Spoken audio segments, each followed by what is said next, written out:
Okay, let's get real for a moment. Have you ever spent what feels like hours staring at your books or laptop screen, only to realize you haven't absorbed anything at all? You're just sitting there, attempting to concentrate, but your brain is somewhere else, perhaps browsing TikTok, worrying about exams, or simply daydreaming about the weekend. If that's you, don't panic. You're not on your own. We all do at one point or another. But the point is, it's not that you're not smart enough or that you're not working hard enough. The point is, the way we're being taught to study, it's somewhat outdated. We're in 2025 now. The world is speeding up faster than ever before. Technology, jobs, learning methodologies, it's all changing. So why are so many students still attempting to learn the same old way? Simply reading notes and expecting something to stick no longer works. Although, here comes the good news. You don't have to work harder. Rather, you should work smarter. And in this video, we're looking at something that can quite literally be a game changer for you. The top 5 future study habits that every student needs to have in 2025.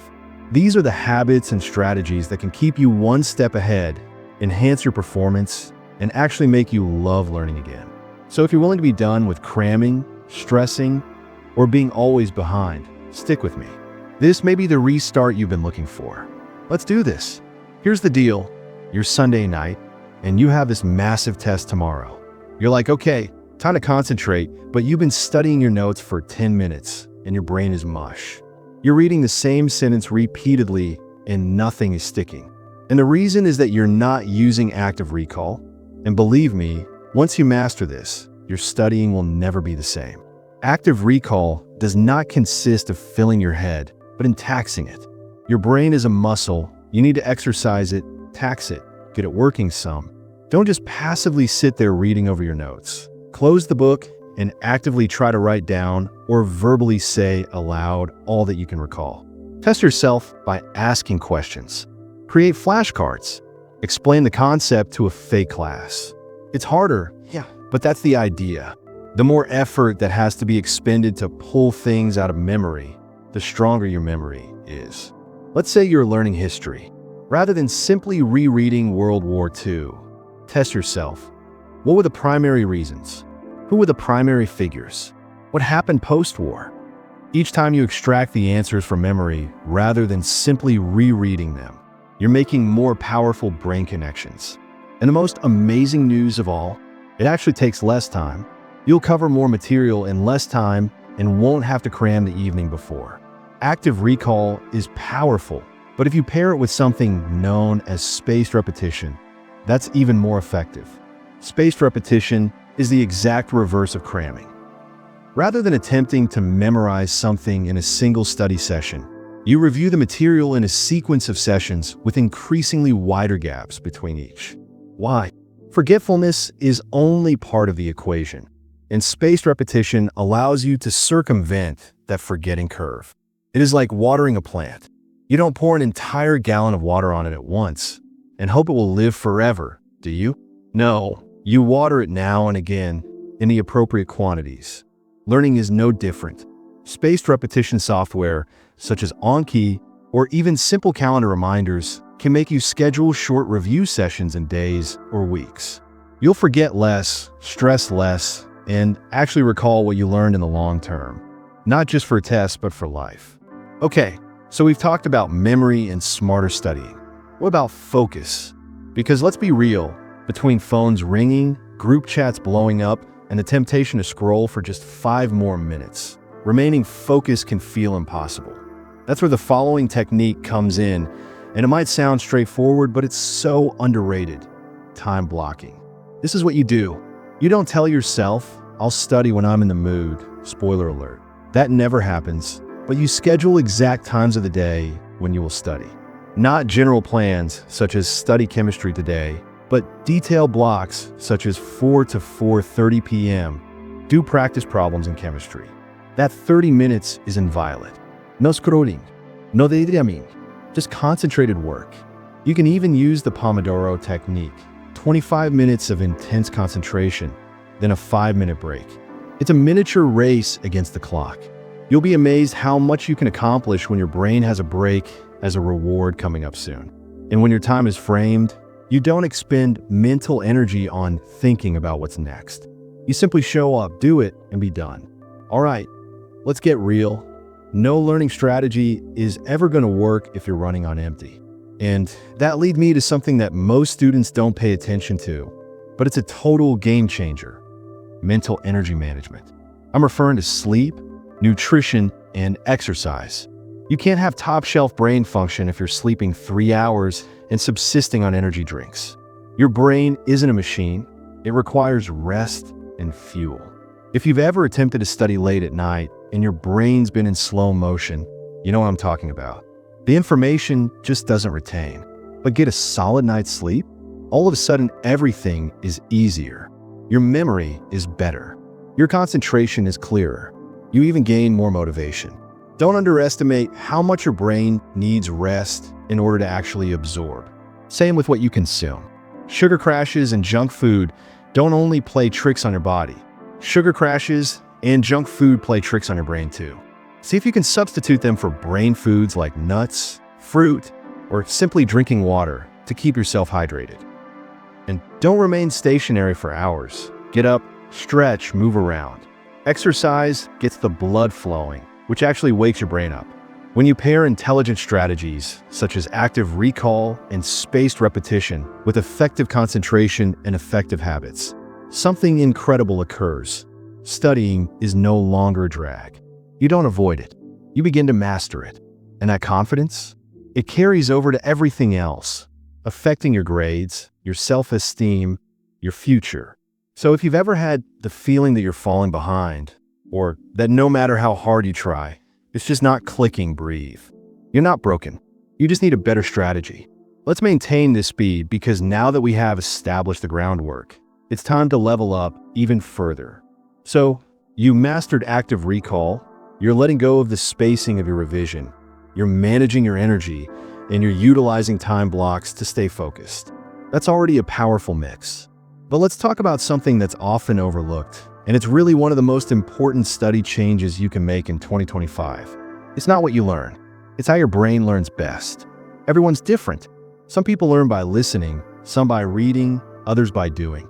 That's where multisensory learning takes a stand. That's using more than one sense, such as sight, sound, and touch, to absorb information. And it's not some fancy theory. It works. Think about it.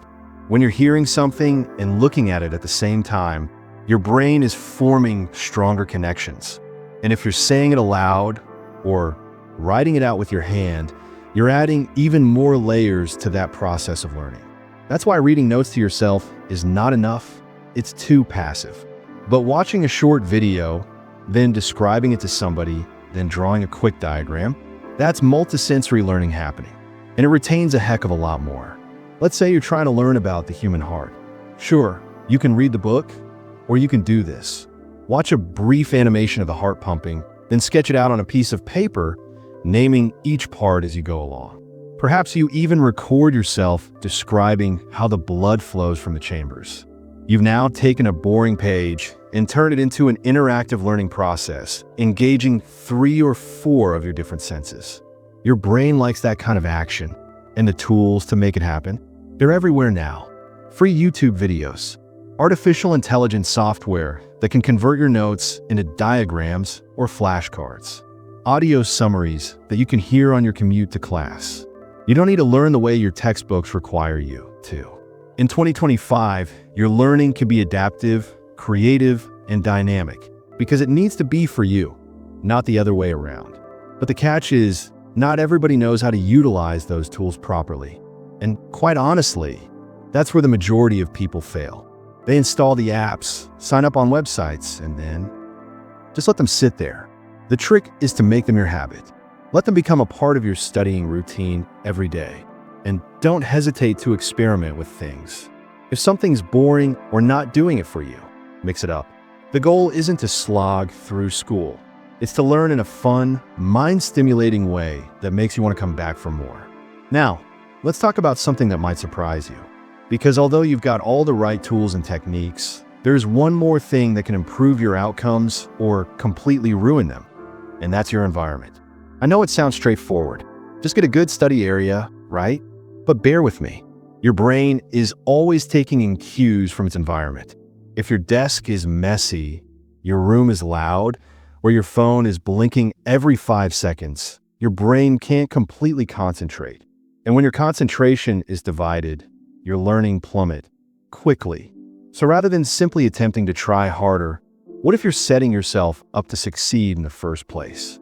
Get yourself into a relaxed state. Eliminate distractions. Put your phone on Do Not Disturb or use an app like Forest to keep you off of it for a bit.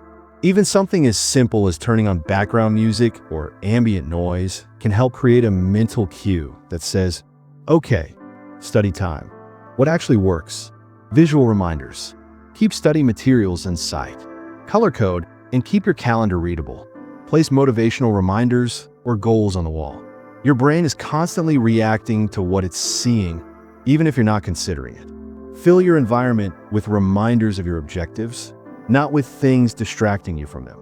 You don't require the ideal study area with costly furniture or LED lights. You just require an area where it is convenient for you to relax and concentrate. If you can manage that, even at the corner of your bedroom or at the dining table, you'll feel the difference right away. And since we're on the topic of environment, don't overlook your digital environment either. The tabs, the apps, and the notifications you welcome into your space, they count. In 2025, digital distraction is one of the largest obstacles for students. But it's also the area where you have the most agency. You decide what takes up your screen and your mind.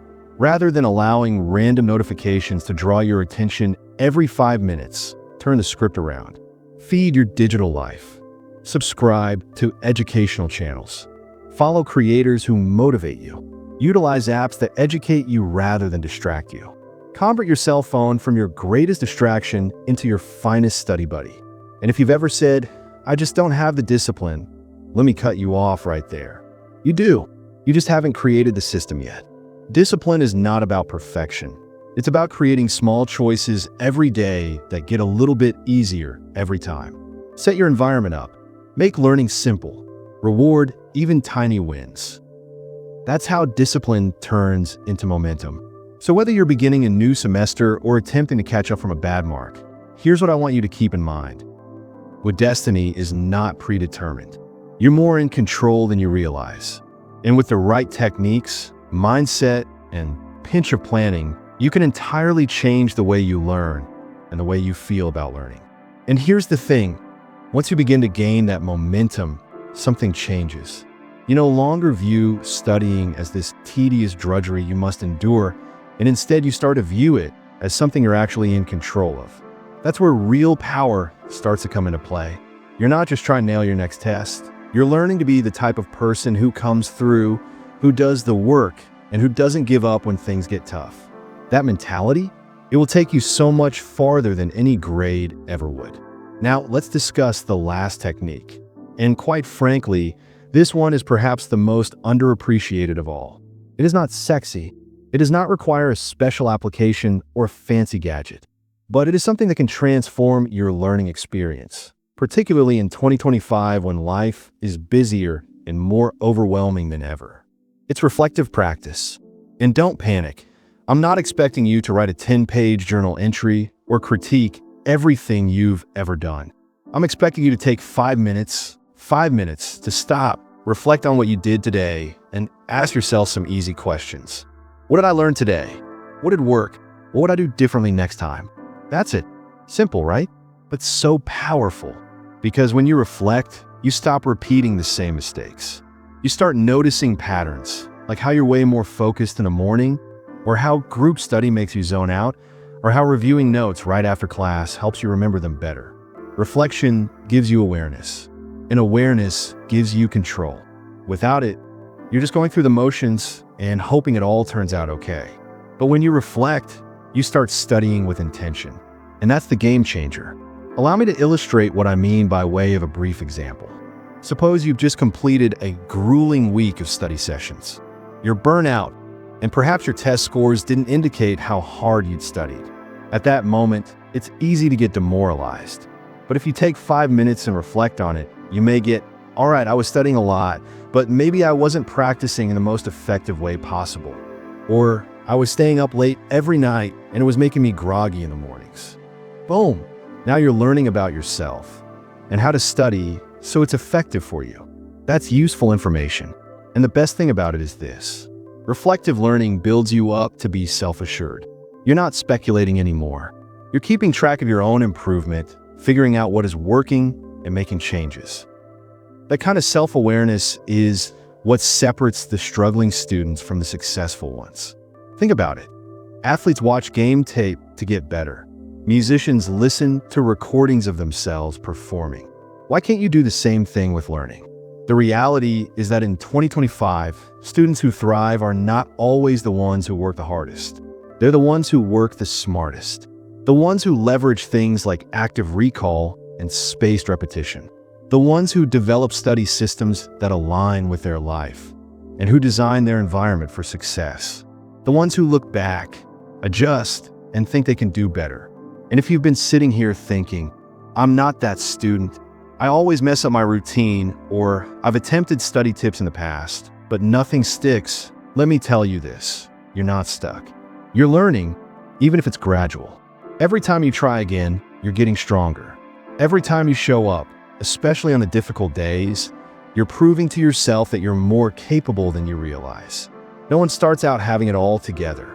All those driven, confident students you've ever known, they learned this stuff as well. They had to make errors, reflect on them, adjust, and continue on. And so can you. And so we wrap things up here today. I want you to know you're not behind. You're not broken. You're simply in the process. And learning is messy. And it's meant to be that way. But it's beautiful because every step you take brings you closer to the life you desire. You don't have to be perfect. You just have to be consistent. Small daily actions will always beat one giant wave of motivation. And if this video provided you with even one new idea, one new way of thinking, then take it and run with it. Use it today. Pass along to a friend. Create your own momentum. And hey, comment below. Tell me what technique you're most looking forward to trying, or even what's been your greatest struggle with learning in general recently. You're not by yourself. We're doing this together.